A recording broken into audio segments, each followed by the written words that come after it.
Silakan kalau gitu kelompok 1 ya untuk menjelaskan bahasan selanjutnya terkait heterogeneous computing ya, GPU processing. Jadi bahasan terakhir kita kaitannya sama GPU.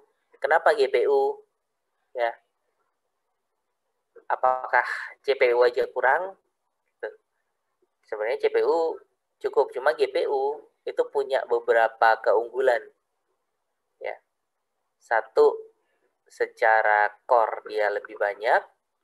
Dua, secara penggunaan energi dia juga lebih kecil, pakai listriknya dibandingin CPU ya, meskipun ada kelemahannya juga ya. Baik, nanti aku cerita lebih banyak setelah kelompok 1 presentasi topiknya ya. Saya serahkan ke kelompok 1 kalau gitu untuk presentasinya. Kalau udah siap langsung share screen aja.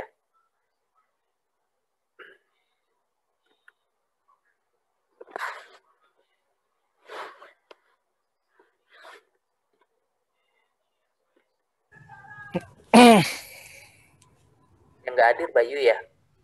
Bayu masih di kantor, Pak. Oh iya, sama kayak minggu lalu juga lagi di jalan kalau nggak salah ya.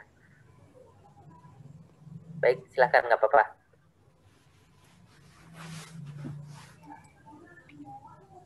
Bukan Dika. Bukan, El. Adil aja yang buka. Lempar semua. Buka. Oke, bismillahirrahmanirrahim. Assalamualaikum warahmatullahi wabarakatuh. Waalaikumsalam warahmatullahi wabarakatuh. Ya, kita dari kelompok 1 mau menjelaskan GPU programming yang akan dijelaskan oleh Anelka. Oke, next.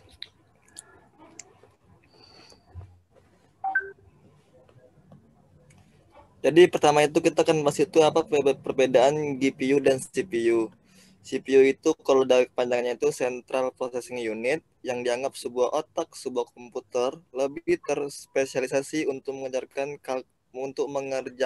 kalkulasi matematika yang abstrak, rumit, dan bersifat sekuensial atau berurutan. Sedangkan GPU atau Graphic Processing Unit lebih terspesialisasi untuk mengerjakan kalkulasi matematika sederhana dalam jumlah masif dan sangat cepat. Oke, next. Nah, sekarang kita membahas itu perbedaan arsitektur GPU dan CPU. Nah, kalau kita bisa lihat di gambar nih, ada CPU di sebelah kiri dan GPU di sebelah kanan. Itu kan kita bisa lihat tuh. Halo? Itu kan kalau di CPU itu dari kontrol, core 1 sampai core 4, kebetulan ada cache sama sistem memori. Kalau di GPU tuh ada video RAM, terus ada banyak-banyak kayak warna hijau sama kuning sama pink gitu. Kalau di oke. Selanjutnya cara komunikasi antara CPU dan GPU pada heterogeneous computing. Kami mengambil contoh dari AMD Heterogeneous System Architecture atau HSA core dari CPU dan GPU. Menggunakan virtual memory address yang sama sehingga data tidak perlu disalin untuk core yang berbeda, sehingga bisa menyederhanakan serta meningkatkan kecepatannya. Kita bisa lihat di gambar samping itu ada coherent memory, ada di CPU, dia bolak-balik itu ke GPU, ada hardware koherensi, ada cache, ada physical memory. Kurang lebih gambar seperti ini. Nanti kalau kurang paham nanti silakan bertanya aja ya guys. Selanjutnya akan disampaikan oleh Adel atau Andika. Ya. GPU lebih aktif digunakan untuk tipe komputasi apa? Nah, GPU sangat diuntungkan jika tipe komputasi granulitasnya besar atau banyak. Kenapa? Karena GPU mempunyai banyak core yang sangat membantu dengan proses paralelisme sehingga pekerjaan atau task bisa sangat efisien dan cepat dan dapat diselesaikan.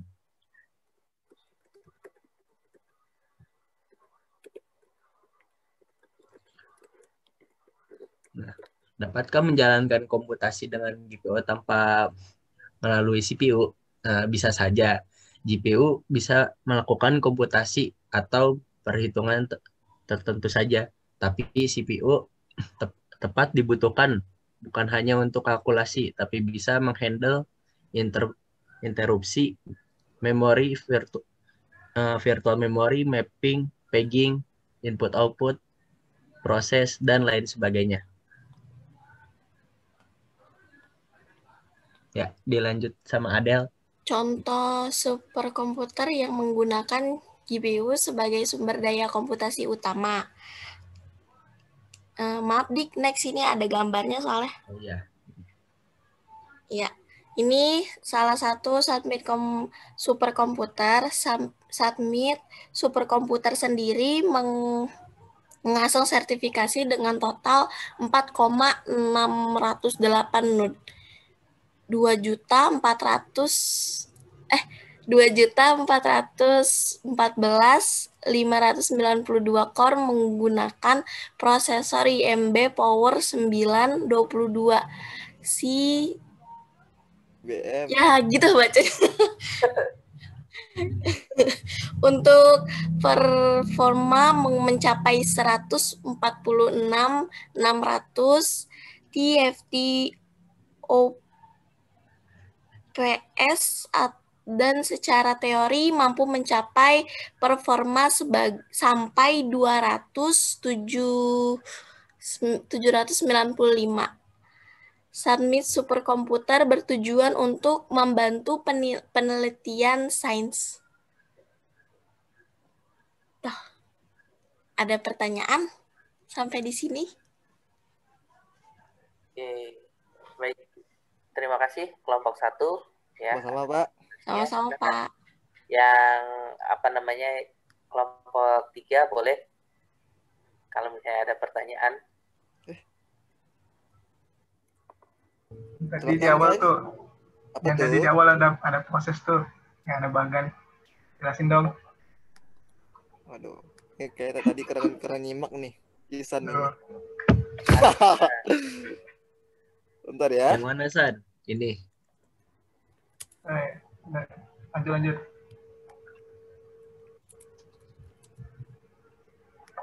Nah, nih. Maksudnya apa tuh? Yang digambar. Oh, yang ini.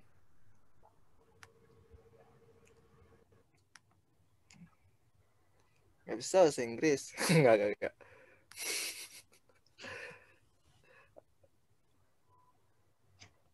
Yang mana? Yang ini, Isan? Yang gambarnya. Oke, sekarang kami tampung dulu pertanyaan Isan. Ada lagi yang mau tanya? Jadi kami kumpulin dulu semua pertanyaan. Oke, boleh. Pertanyaan Isan berarti Sembari minta mencari jawaban. penjelasan ulang ya terkait gambar ini ya. Iya, oke. Ada lagi? Kami mau kumpulin semua, ntar kami jawab semua atu-atu kalau bisa. Banyak yang banyak, koi. Kita tidak ngapa-ngapa. Kita sampai subuh kok.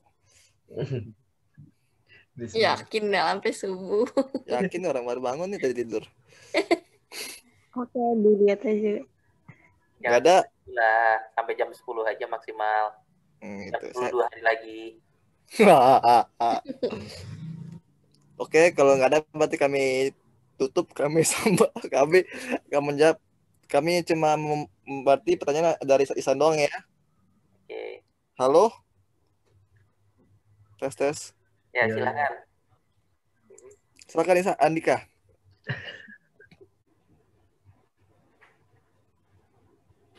Ini kan diagram heterogeneous komputer ya. Maksudnya ada CPU, ada GPU kan di situ.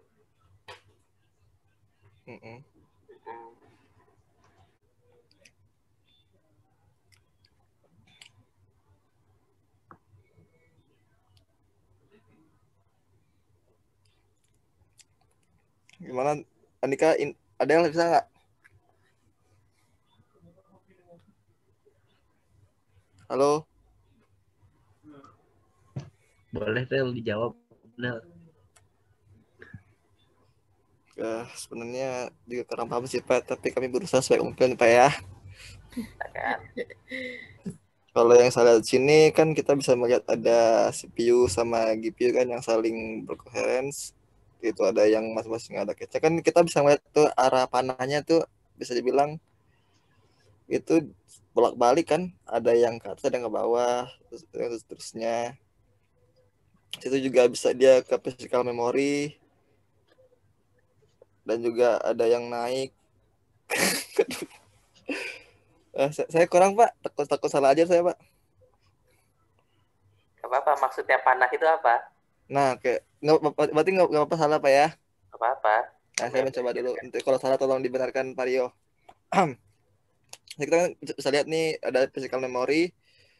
Dia itu ada panah merah itu pertama kita ke CPU sama GPU itu. Mereka kan saling bolak-balik tuh. Mungkin tentang penyajian bocor ya. Tentang penyajian datanya. Situ kan kita juga bisa lihat tuh ada katanya pageable memory kan, berarti ada memori yang bisa di pack tuh di situ. Katanya GPU can seamlessly access virtual memory address yang belum di present ke physical memory seperti CPU katanya. Lalu ada coherent memory tuh, ensure CPU dan GPU cache keduanya oke, lebih begitu. Nah, di bawahnya itu kita bisa tuh yang warna kuning, putih, kuning, terus putih ada kuning, itu kan virtual memory tuh. Nah, itu katanya yang kuning itu katanya yang memori yang kosong, yang space gitu. Kurang lebih gitu Pak, mohon pencerahannya Pak. Oke, salah sih. Nah, makanya Pak. Gak apa. Apa ya? Ya udah nyobain kan. Ada lagi tanya teman-teman? Oke, karena dia berarti kami anggap kalian tidak bertanya. Terima kasih. Silakan Pak Rio. Dan tergadang jawab. Jawab. Oke. Kalau ini ya diagram ini sebenarnya spesifik untuk apa namanya? Untuk ininya AMD ya, sistemnya AMD ya. Kalau secara umum itu agak beda kayak ini sih. Tapi buat mahamin proses di sini, teman-teman perlu tahu dulu GPU itu cara kerjanya gimana sih. Kalau misalnya kita punya program mau diproses sama GPU, apa yang dilakukan gitu. Karena sebenarnya kontrol utamanya itu kan dari CPU kan, ya kan? Ada CPU, ada GPU. Apakah GPU bisa dipakai buat ngeproses tanpa adanya CPU? Nggak bisa. Gitu, kita tetap butuh CPU untuk untuk apa namanya? Untuk hostnya dulu, gitu. Jadi yang pertanyaan selanjutnya yang setelah ini dijawabnya kan bisa aja kan? Ya, aku nggak tahu apakah sudah ada mekanismenya langsung ngeprogram ke GPU tanpa lewat CPU atau enggak, tapi sejauh yang saya tahu itu kita tetap perlu CPU untuk ngejalanin itu. Oke. GPU sendiri kan sebenarnya dari kata graphic processor unit ya. Awalnya memang untuk spesifik untuk grafik, gitu, untuk proses gambar, vektor, gitu kan, shader dan lain-lain. Gitu. Yang dia itu kerjaannya reguler, cuma banyak, gitu. Nah, karena banyak dan sama, makanya bisa dikerjain pakai GPU yang core-nya lebih banyak, tapi kemampuannya lebih kecil. Cuma sejak tahun 2007-an, kalau nggak salah 2007 ya, nanti tolong koreksi kalau saya salah, itu GPU berkembang, gitu, karena mereka melihat ya bahwa ada potensi kalkulasi yang tinggi nih di sini di GPU. Akhirnya GPU berkembang jadi GPU. Apa itu? General Purpose GPU. Ya. Nah, sejak saat itu kalkulasi-kalkulasi yang berat itu bisa kita oper ke GPU dengan cara tertentu. Aku minta share screen dulu sebentar deh. Nggak apa-apa, bisa ngerebut kok. Ini ada CPU. Ini ada GPU. Aku gambarin GPU lebih besar karena core-nya lebih banyak. Nah, data, program, dan lain-lain itu awalnya ada di sini semua. Ya. Pada waktu kita mau mengakses GPU, mau gunain GPU sebagai processing elemen, ya, maka kita mesen memori dulu ke sini. Karena di sini kan ada memorinya kan. Ya. Nanti pakai gambarnya punyanya kelompok 1 lebih jelas lah harusnya. Ini ada memorinya, ya. Data apa nih yang mau diproses? Oh, data ini matriks misalnya. Ukurannya berapa? Ya, butuh berapa byte untuk simpennya? Ya, itu harus di-declare dulu di awal. Kalau udah, ya kita allocating memori di sini, datanya dikirim. Datanya dikirim, ya. Habis itu baru GPU ngeproses. GPU selesai ngeproses, baru datanya dibalikin lagi ke CPU. Gitu. Mirip kayak ada dua komputer yang berbeda di distributed computing yang kita bahas. Cuma bedanya yang satu CPU, yang satu GPU. Makanya disebutnya heterogeneous. Ya, computing tapi dengan processing elemen yang berbeda. Gitu, heterogeneous computing. Nah, balik ke diagram yang tadi. Maaf, tolong di-share lagi. NLK. Oh, Andika ya yang nge-share ya. Andika nah, tadi, Pak. Di sini, ini kaitannya dengan physical memory sebenarnya. Jadi yang putih ini bukan data yang nggak ada sebenarnya, justru ini adalah data yang diprosesnya. Oh. Garis merah ini komunikasi datanya. Gitu. GPU itu dia ngeproses data yang ada di memorinya dia kan sebenarnya. Dia cuma bisa ngeproses data yang ada di memorinya dia. Gitu. CPU juga sama, dia bisa ngeproses data yang ada di memorinya dia. Kalau GPU mau disuruh ngeproses data yang ada di CPU, maka CPU harus ngirim datanya dulu ke GPU. Tadi yang mesen memori sekian, terus transfer data itu kayak gitu.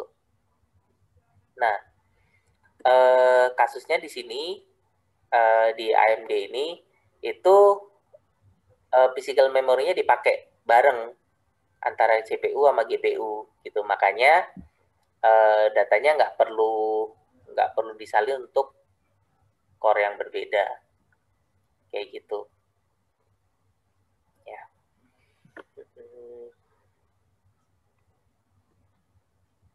Oke, bisa balik ke halaman lebih depan nggak?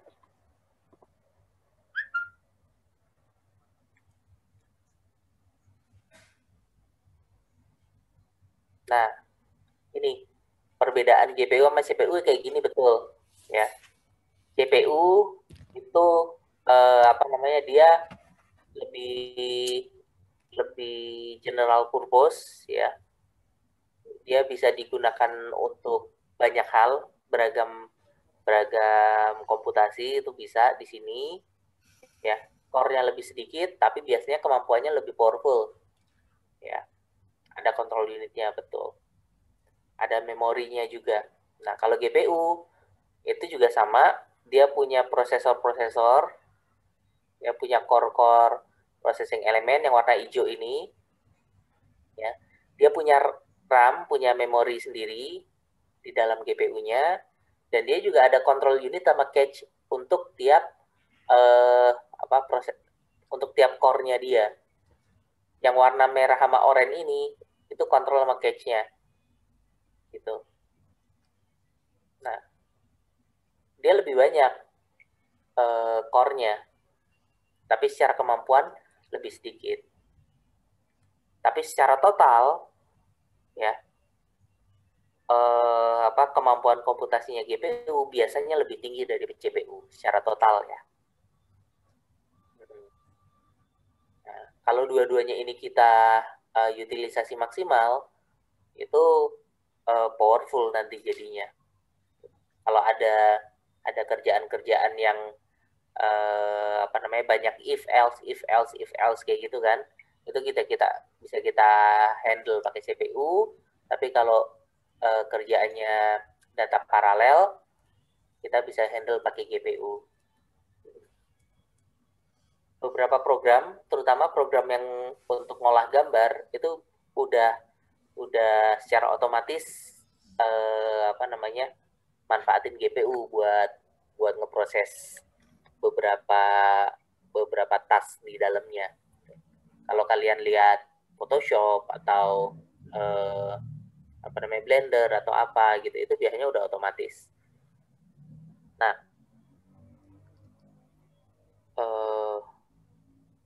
oke. Next, halaman selanjutnya. Selanjutnya lagi.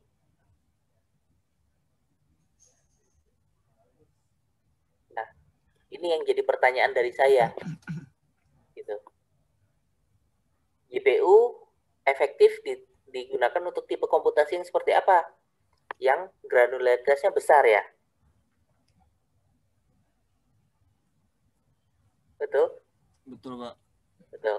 Granularitas besar itu seperti apa contohnya? Bisa ngasih nggak? Wait.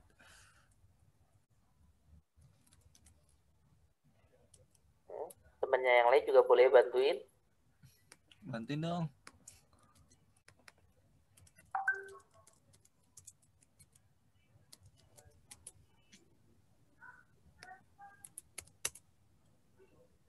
Aku kasih ini ya.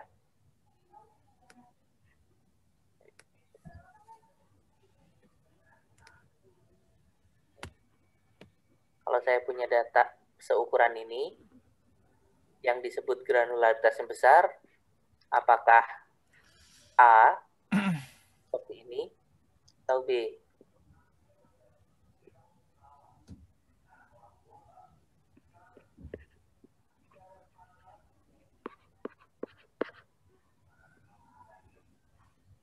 Yang mana yang granularitasnya besar? Yang B. Yang B. Yang B, Pak. Enggak, Pak. Ya, Kak. Kalau yang besar itu yang detailnya banyak. Yang kecil tuh yang kalau yang besar itu yang detailnya dikit. Jadi Yang A. yang besar yang A. A, Pak, yang A. ya, A lagi. Terus nggak ada yang milih B nih. Saya milih B, Pak. Ke B. B, Pak. B. Terus masih imbang. Yang mana nih? Terutama Adel kelompok B katanya, Pak. Adel B katanya. Dia dari WA saya. Gitu. Ya apaan sih? Berkelompok kan kita sekelompok, Del. Buan. Jadi yang mana? Kelompok satu yang berhak menjelaskan. Yang dimaksud granularitas besar itu yang mana? Saya kelompok satu berarti saya B, Pak. B. Tapi tadi Andika bilang A. Kelompok satunya sendiri nggak kompak nih. Gimana nih? Adel B, Pak. Tuh kan Adel kan gitu. Tadi nggak mau. Nah, makanya itu kan yang perlu diperjelas lagi kan. Iya, Pak. Kayak apa sih granularitas besar itu gitu. Ya. Terus proses yang seperti apa berarti yang bisa dimasukin ke GPU gitu. Ya. Karena granularitas itu setahuku itu nyebutnya bukan besar atau kecil, tapi kasar atau halus. Ya. coarse grain atau fine grain. Ini granularitas. Ya, tergantung konteksnya juga, kita bisa lihat dari dua sisi. Apakah dari sisi hardware atau dari sisi datanya. Kalau dari sisi hardware, yang granularitas kasar itu yang ini.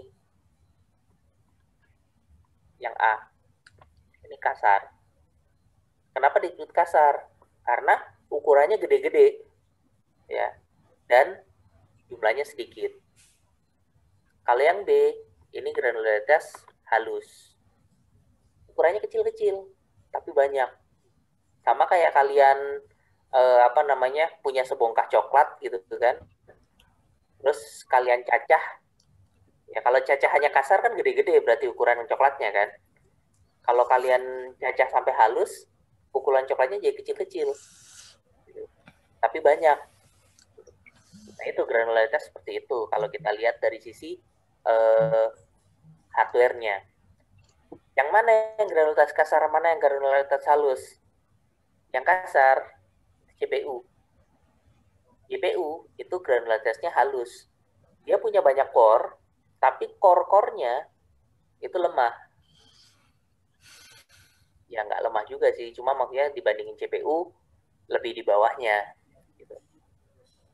Karena secara frekuensi per core-nya lebih rendah, makanya dia bisa lebih hemat energi. Ini kalau dilihat dari hardware ya. Kalau dilihat dari data juga sama. Yang ini adalah coarse grain, yang ini adalah fine grain. Data yang bisa dibelah kecil-kecil, ya untuk diparalelkan, yang paralelismenya tinggi, itu fine grain. Nah, GPU yang mana tadi? Dia granularitas kasar kan secara hardware. Berarti dia bagus untuk digunakan jika datanya fine grain juga. GPU akan lebih efektif kalau kita gunakan untuk problem yang fine grain, yang granularitasnya halus. Atau kalau disebut di sini banyak, yang datanya banyak atau yang prosesnya banyak, itu betul. Alasannya juga betul, karena GPU mempunyai banyak core, ya, yang bisa membantu sehingga pekerjaannya bisa cepat diselesaikan. Iyalah, pasukannya banyak gitu kan, kerjaannya sebanyak apapun ya cemplungin ke situ, dikeroyok langsung sama core-core-nya GPU gitu. Asal kerjaannya sederhana. Ini. Jadi ralat sedikit untuk ini ya. Granularitas besar itu yang seperti apa. Nah, buat ngeproses pakai GPU gimana sih? Kan dari 2007 nih ceritanya GPU jadi GPGPU. Ya kan? Kita bisa ngoding di GPU. Pakai apa? Ada dua yang sering dipakai, ada CUDA sama ada OpenCL. Ada yang udah pernah nyoba pakai ini? Pernah dengar, Pak. Dengar ya. Dua ini kita pakai untuk ngoding di GPU. Bedanya apa? Kalau CUDA itu khusus untuk GPU keluarannya NVIDIA. Ya. Jadi dia cuma bisa dipakai ke situ doang. Cuma secara dokumentasi, secara tutorialnya segala macam ini lebih bagus. Cuma GPU-nya jadi khusus. OpenCL itu open source ya. Dia bisa ke GPU manapun, mau Intel, mau AMD, mau Nvidia, dia bisa ya. Cuma saat ini resource-nya masih lebih susah dibandingin CUDA. Itu kalau kalian mau cobain, itu ada tutorialnya di website-nya Nvidia, tutorial CUDA ya. cek aja GPU kalian terbitannya Nvidia atau bukan. Kalau iya, boleh cobain ke sana, ikutin aja langkah-langkahnya. Enak kok.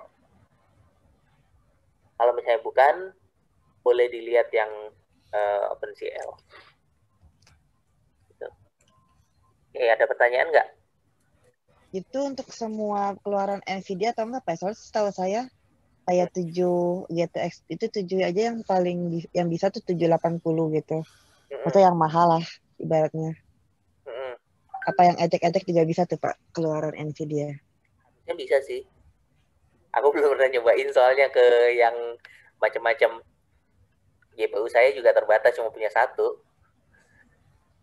Tapi yang sejauh yang saya tahu ya, keluarannya Nvidia itu bisa.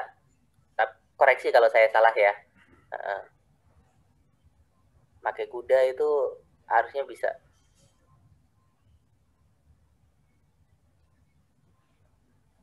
Apa harus yang mahal? Enggak juga sih kayaknya. Soalnya ya bentar deh, aku coba cek ininya dulu ya. Oke, harusnya ada daftarnya sih. GPU mana aja yang bisa di support sama kuda gitu ya. Oh, ini dia, ada.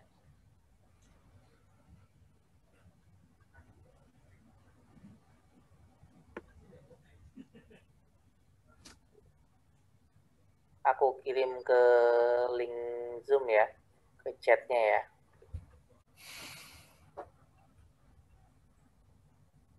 Oh iya Pak, saya juga ada nemu sih Pak. Ada ya list-listnya. Ada listnya. Bukan yang ini. Tapi ada pokoknya ada satu halaman di di websitenya Nvidia ya. Dia nunjukin GPU apa aja yang bisa di coding pakai kuda gitu. Iya Pak, ternyata emang nggak harus mahal sih Pak. Saya udah lihat. Ya ada ya. Oke. Ya ada Pak.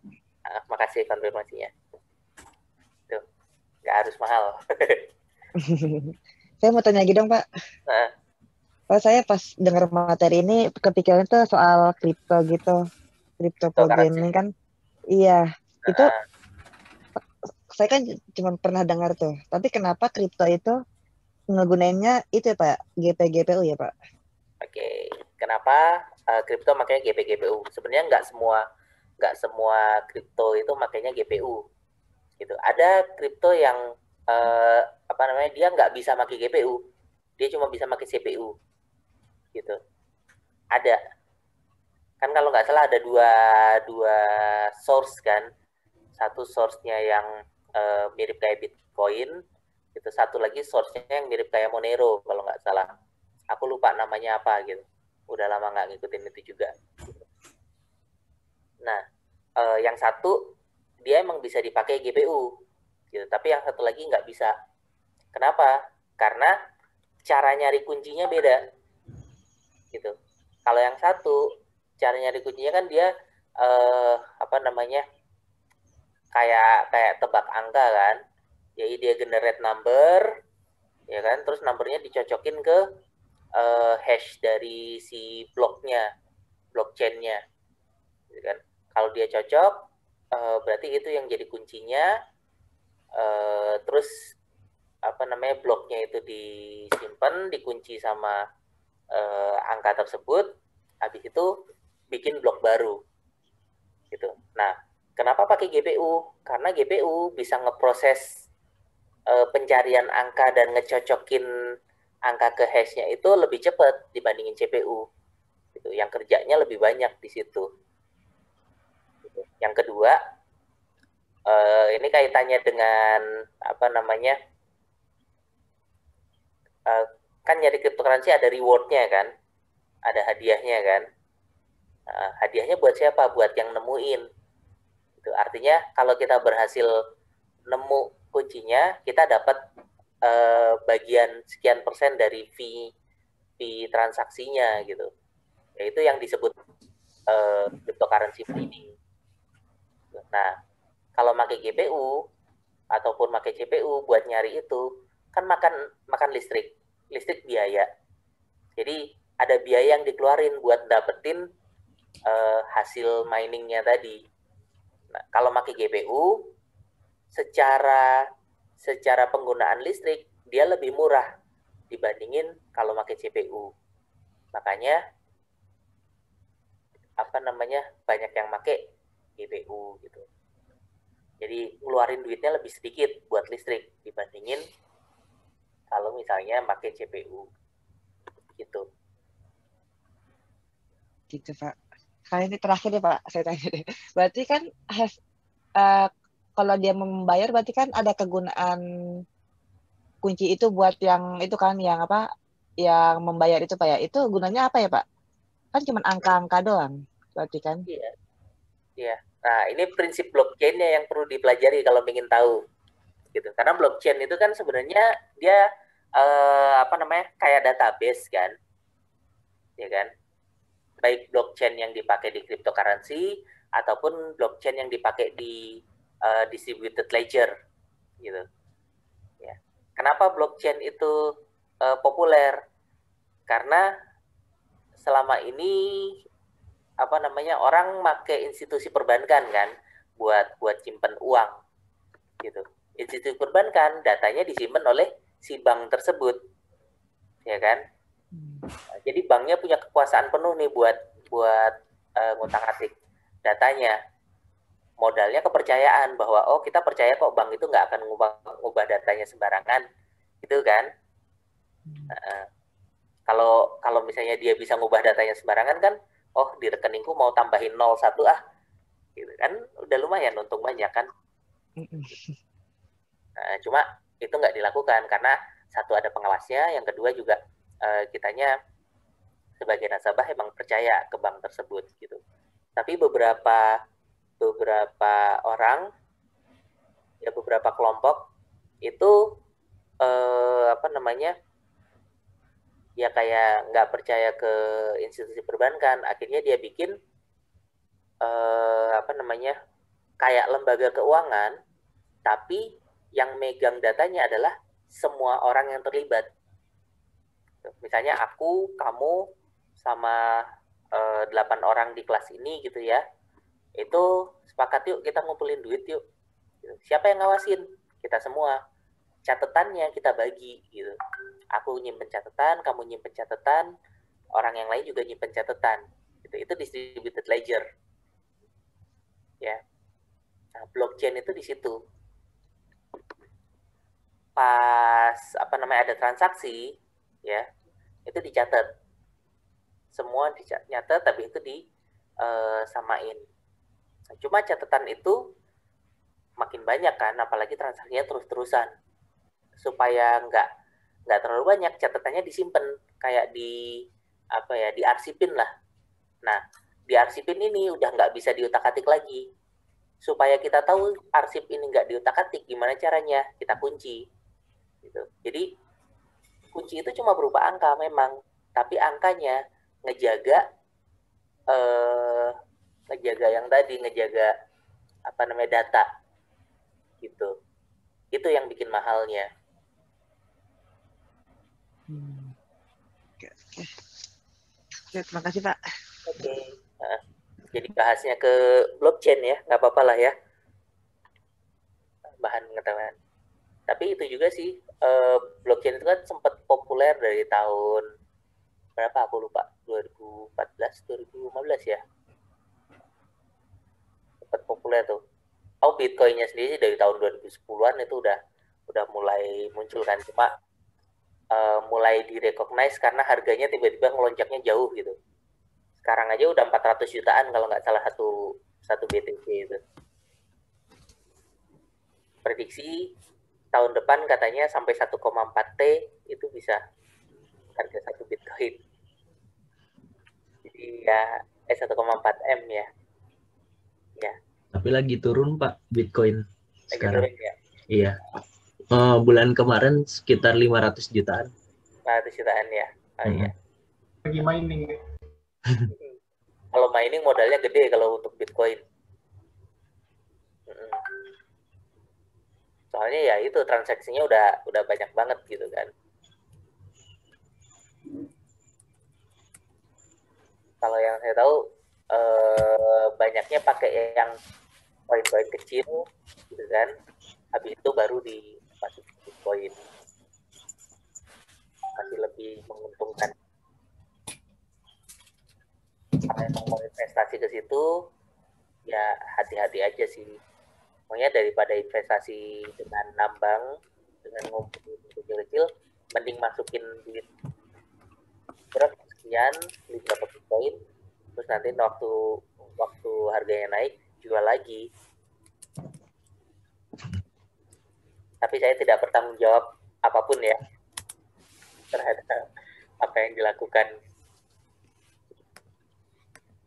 Itulah kurang lebih terkait dengan cryptocurrency.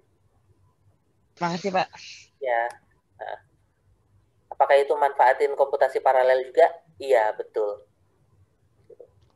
Karena kerjaannya sebenarnya banyak, tapi tipe pekerjaannya reguler. Itu makanya bisa dikerjain rame-rame. Distributednya gimana? Satu, orangnya banyak yang ngerjain. Kedua, tiap orang sendiri itu juga ngerjain banyak tas sekaligus untuk nyari kuncinya. Oke, masih ada pertanyaan lain?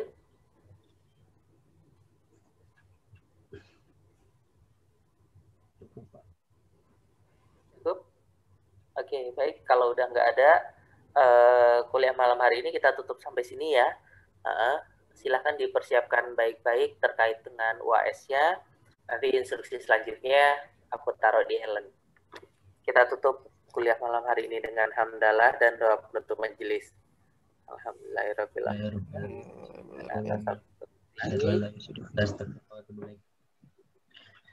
Terima kasih atas kehadirannya ya. Semoga apa yang disampaikan bermanfaat. Assalamualaikum warahmatullahi wabarakatuh.